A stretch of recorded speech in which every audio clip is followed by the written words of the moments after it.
Hi friends, అందరూ ఎలా ఉన్నారు? Hope you all doing good. Welcome back to my channel Stories by Guide. ఈ రోజు వీడియోలో నేను రెండు రకాల మజ్జిగ పులుసులు చూపిస్తాను. ఒకటి అన్నంలోకి ఎంతో టేస్టీగా చల్లగా హాయిగా ఉండే ఒక రెసిపీ. ఇంకొకటి చపాతీలోకి చాలా కమ్మగా ఉండే మరొక రెసిపీ. మరెందుకు ఆలస్యం, let's get into the video. ముందుగా నేను 2 పచ్చిమిర్చి తీసుకొని సన్నగా కట్ చేసుకొని పక్కన పెట్టుకున్నాను. తర్వాత ఒక మీడియం సైజ్ ఆనియన్ తీసుకొని వాటిని కూడా సన్నగా కట్ చేసుకొని పక్కన పెట్టుకున్నాను. తర్వాత నేను 250 గ్రామ్స్ పెరుగు తీసుకున్నాను. నేను ఇక్కడ మేము నలుగురం కాబట్టి మా నలుగురికి 250 గ్రామ్స్ పెరుగు సరిపోతుంది. దీన్ని విస్కర్ తోటి మజ్జిగలాగా చిలికి పక్కన పెట్టుకున్నాను. కావలసినంత అమౌంట్లో వాటర్ యాడ్ చేస్తూ మజ్జిగలాగా పలుచగా చేసుకున్నాను. మజ్జిగ కన్సిస్టెన్సీ అనేది యాజ్ పర్ యువర్ రిక్వైర్మెంట్ అండి. నాకు ఈ కన్సిస్టెన్సీలో సరిపోతుంది. తర్వాత నేను ఒక కడాయి తీసుకొని తాలింపు వేసుకుంటున్నాను. ముందుగా ఆయిల్ యాడ్ చేసి జీలకర్ర, ఆవాలు, ఎండుమిర్చి, సన్నగా కట్ చేసిన పచ్చిమిర్చి, తర్వాత కరివేపాకు కూడా యాడ్ చేశాను. తర్వాత సన్నగా కట్ చేసిన ఆనియన్స్ యాడ్ చేశాను.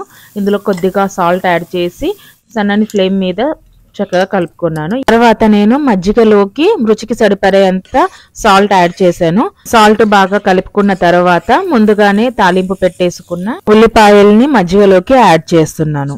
అన్ని బాగా కలుపుకోవాలి. ఈ స్టేజ్ లో మనం సాల్ట్ సరిపోయిందా లేదా అనేది చెక్ చేసుకోవాలి. సాల్ట్ సరిపోకపోతే మనం యాడ్ చేసుకోవాలి. తర్వాత సన్నగా కట్ చేసిన కొరియాండర్ లీవ్స్ తో గార్నిష్ చేసుకుంటే మన మజ్జిగ పులుసు రెడీ అయిపోయినట్టే. అంతే అండి, ఎంతో క్విక్ గా అయిపోయే మన ఈజీ రెసిపీ మజ్జిగ చారు. వేడివేడి అన్నంలోకి చాలా బాగుంటుందండి. ట్రై చేసి ఎలా వచ్చిందో నాకు కామెంట్ సెక్షన్ లో చెప్పండి. సెకండ్ రెసిపీ వచ్చేసి బూందీ రైతా అండి. దీనికి నేను 250 గ్రామ్స్ ఆఫ్ కర్డ్ తీసుకుంటున్నాను. ఇది మన చాయిస్ అండి. దీంట్లోకి తగినన్ని వాటర్ యాడ్ చేస్తూ నేను విస్కర్ తోటి విస్క్ చేసుకుంటున్నాను. ఇది మరి మజ్జిగలా కాకుండా కొద్దిగా చిక్కగా ఉంటే చాలా బాగుంటుంది. ఇక్కడ నేను టేస్ట్ కి సరిపడేంత సాల్ట్ యాడ్ చేసుకుంటున్నాను.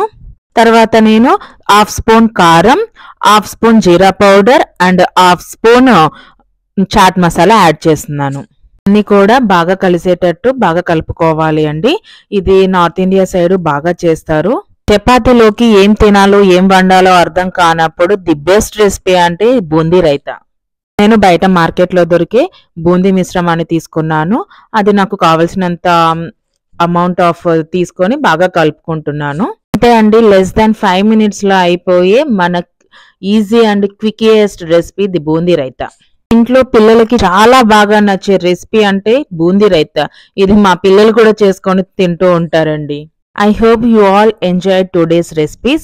If you like my videos, do like, share, subscribe my channel. Thanks for watching. Until then, see you in another video. Bye bye.